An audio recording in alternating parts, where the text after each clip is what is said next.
দুষ্টতান্ত্রিক, তুই যাই করিস না কেন, আমি তোকে আমার জাদুর কাঠি কখনোই দিব না। শেফা শিয়ালিনী পরীটাকে বাঁচানোর জন্য দুষ্টতান্ত্রিককে লাথি মেরে আগুনে ফেলে দেয়। আমার সারা শরীর জ্বলে গেল। কে কোথায় আছো? আমাকে বাঁচাও। আ এই নাও জাদুর ডালিম বাড়ি, এখন থেকে তোমাদের আর কোনো অভাব থাকবে না। এই জাদুর ডালিম বাড়িতে তোমরা তোমাদের প্রয়োজনীয় সব জিনিস পেয়ে যাবে।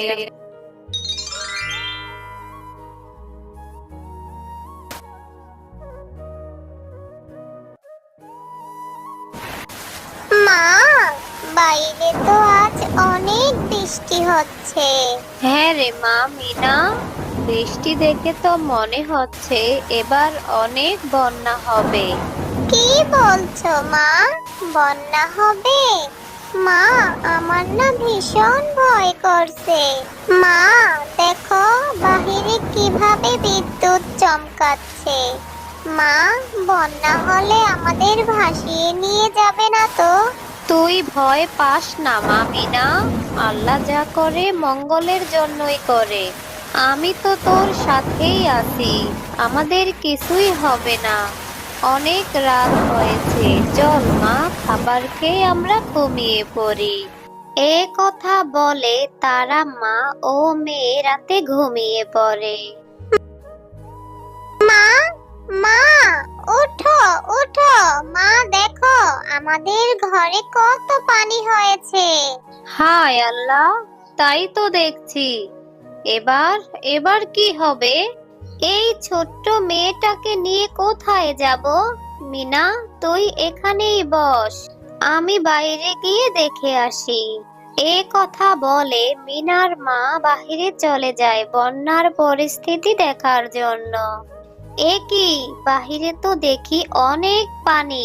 বন্যা হয়েছে তো হয়েছে, মাঠ ঘাট সব ডুবিয়ে দিয়েছে।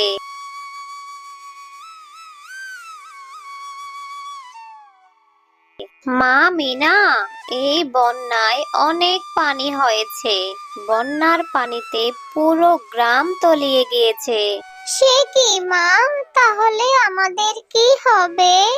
পানি এভাবে বাড়লে সেই পানিতে তো আমরা ডুবে যাব মা। মা মিনা, যেভাবে পানি বাড়ছে আমাদের ঘরে থাকা ঠিক হবে না রে মা। চল মিনা, আমরা বাহিরে ঘরের চালে আশ্রয় নেই। এ কথা বলে মা ও মেয়ে ঘরের চালে আশ্রয় নেয়। মা, আমরা থাকার জন্য তো একটা আশ্রয় পেলাম, কিন্তু মা, আমরা এখন খাবো কি? আমার খুব খিদে পেয়েছে মা। মারে, এখন তো আমাদের কাছে খাওয়ার মতো কিছু নেই, তবে কিছু শুকনো মুড়ি আছে। তুই এখন কষ্ট করে এগুলি খেয়ে নে মা। ঠিক আছে মা, চলো তুমি আর আমি মিলে মুড়ি খাই। না রে মা, আমি এখন খাবো না, তুই খেয়ে নে। আমার এখন খিদে পাইনি, আমি পরে খেয়ে নিব। না মা, আমি জানি তুমি কাল রাতেও কিছু খাওনি। তুমি যদি না খাও তাহলে আমিও খাবো না। মা মিনা, আমাদের কাছে যে অল্প কিছু মুড়ি আছে, এই মুড়িটুকু দিয়ে আমাদের কিছুদিন চলতে হবে। তাই তুই এখন খা, আমি পরে খেয়ে নিব রে মা। আচ্ছা ঠিক আছে মা। এভাবে মা ও মেয়ের ওই দিন কেটে যায়।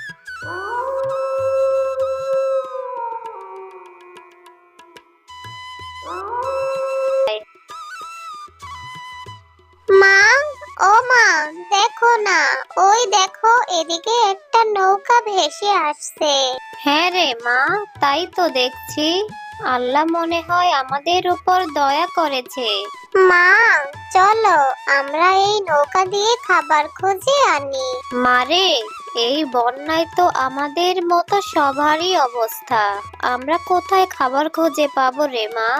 তার চেয়ে বরং চল আমরা এই নৌকা দিয়ে নিরাপদ কোনো স্থানে চলে যাই। এ কথা বলে তারা মা ও মেয়ে নৌকা দিয়ে চলে যায় নিরাপদ স্থানের উদ্দেশ্যে।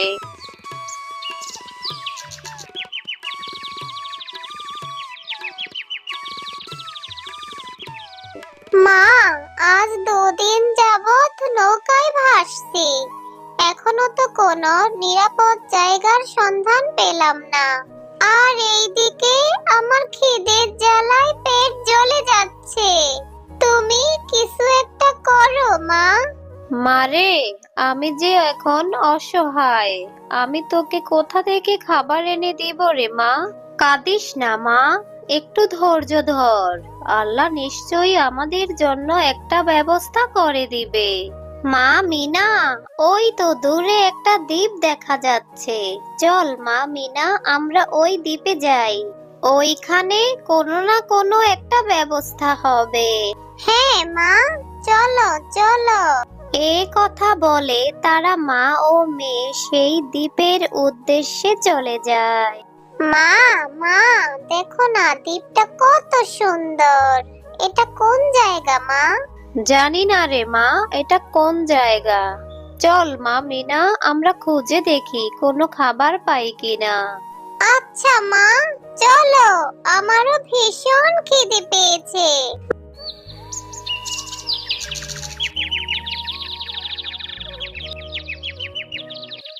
মা, মা, কোনোই তো খাবার খুঁজে পেলাম না।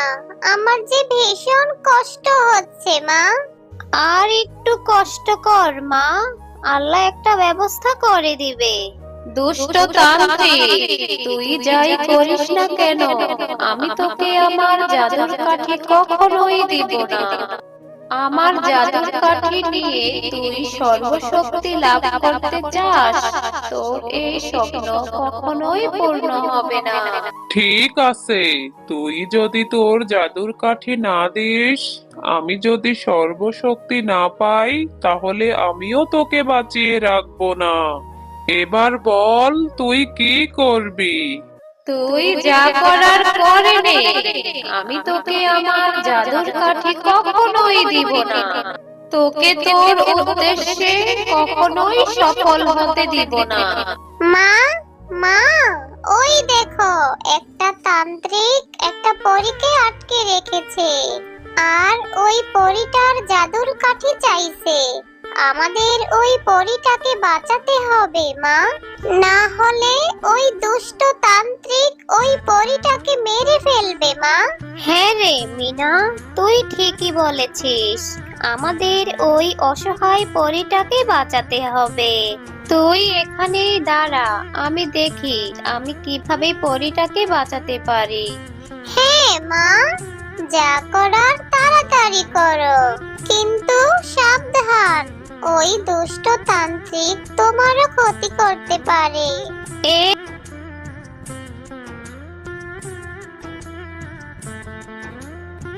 এরপর শেফালি শিয়ালিনী পরীটাকে বাঁচানোর জন্য দুষ্ট তান্ত্রিককে লাথি মেরে আগুনে ফেলে দেয়।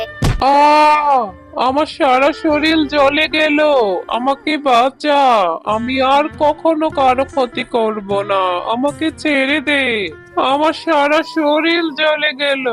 আ তোমাকে অনেক অনেক ধন্যবাদ, তোমরা আমার জীবন বাঁচিয়েছো। তোমরা যদি আজ আমাকে না বাঁচাতে, তাহলে অনেক বড় অঘটন ঘটে যেত। কিন্তু তোমরা এই নির্জন দ্বীপে কেন এসেছো? তারপর শেফালি শিয়ালিনী তাদের সাথে ঘটে যাওয়া সমস্ত ঘটনা পরীকে খুলে বলে। তোমাদের কথা শুনে আমার ভীষণ কষ্ট হচ্ছে। তোমরা যেহেতু আমার জীবন বাঁচিয়েছো, তাই আমি তোমাদের উপকার করতে চাই। এই নাও জাদুর তালিবাড়ি। এই বাড়িতে তোমরা তোমাদের সমস্ত কিছু পেয়ে যাবে। এই বাড়িতে তোমরা তোমাদের প্রয়োজনীয় সব জিনিস পেয়ে যাবে। এখন থেকে তোমাদের আর কোনো অভাব থাকবে না। তোমরা এখন থেকে এই জাদুর ডালির বাড়িতে সুখে শান্তিতে বসবাস করতে পারবে।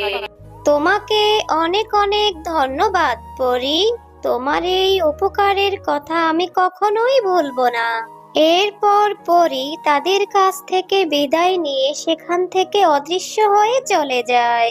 মা, এখন থেকে আমাদের যা ইচ্ছা তাই খেতে পারবো।